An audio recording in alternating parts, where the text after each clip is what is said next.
G'day, I'm Ralph Schwarz. Welcome to Geoterrics Outdoors Australia. As you know, the channel focuses exclusively on videos, and we bring you videos of the outdoors, of gear reviews, of all sorts of things like that. But one medium that you haven't seen before is that of paper, of drawing. I used to do a lot of it when I was younger. I still do some occasionally. And I used to keep a naturalist notebook, and I'm going to start with some drawings here that not only is going to be on video, but it's going to be video of me drawing, and I'd like to share with you what I'm going to do.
It might not look like much right now, but with the general composition and some of the detail photos and video that I'll get, and I've done these sorts of plants plenty of times before, so I understand how they work, and I'll show you the transition from a sketch to a much more detailed illustration. Hang around, hopefully you'll enjoy this.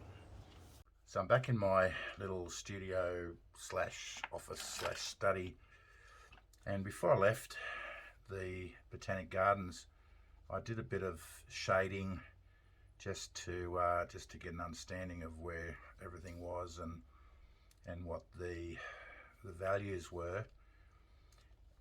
Also did some fairly hard outlines on quite a few of these leaves, just to understand where they went and how they all came together. You'll notice that the center section here is a little messy. Trying to go through and pick up all the insertion points, and it's not easy. It's actually very difficult, being, you know, one leaf over the other and things like that. I think I've done it justice. Done a bit of detail down here with the stem, and these dark areas are actually where these lines here are where the leaves attach to, and then the leaves come out of there, and they attach all around.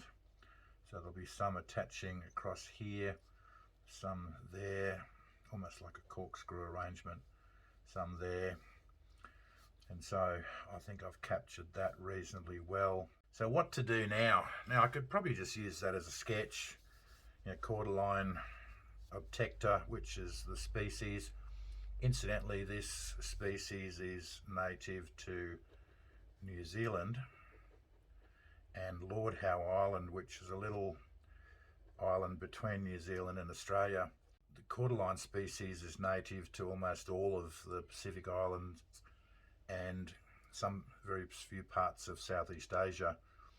It's very, very similar to the Dracaena species from Africa, and I always get the two mixed up.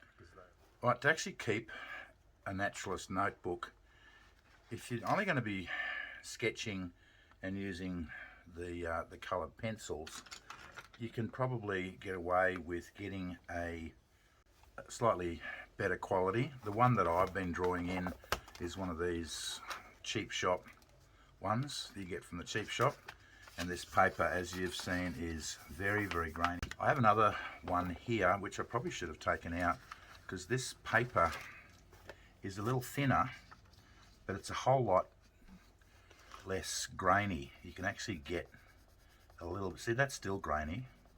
You can get that on there a little bit better than the cheap shop one. Then you can go up a level and get a visual diary with 200 GSM paper. It's just straight white paper or ivory paper. If you've drawn something on there that you don't like, you can rip it out and try again, or you don't need to keep a permanent record of garbage after all. But you can actually make a notebook with something like this. And what I'm going to do over the next few months is start doing some sketches in here, like some of the old ones that I've done previously, and actually keep them in the book, providing they're okay. But that's a great way to keep your record, especially if you've got a property or somewhere you go back to all the time and you want to leave a bit of a legacy. I was with a mate this weekend and who has a little spot, and we talked about the possibility of doing that, and he actually does a bit of drawing and painting, and he's going to do that for his property. I'll probably go up and do a bit of a collab with him. I think it's a great idea. The last thing you can actually do is get a couple of these pads. Now, these are watercolor pads, 300 GSM. There's 12 sheets in each one. I've ripped the covers off a few of them and stacked them together just when I go traveling.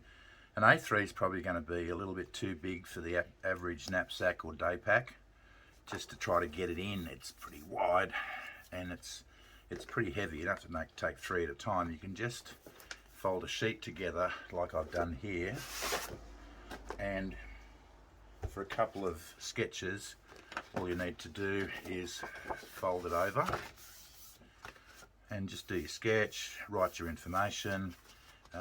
It's almost like journaling. There's some fantastic journalers on Pinterest and even a couple on YouTube, and you can put a whole lot of detail in, and then you can flick to the next one, remembering again, if you're using clutch pencils or straight up H, a pencil in, a few pencils in the H series, they won't smudge nearly as badly.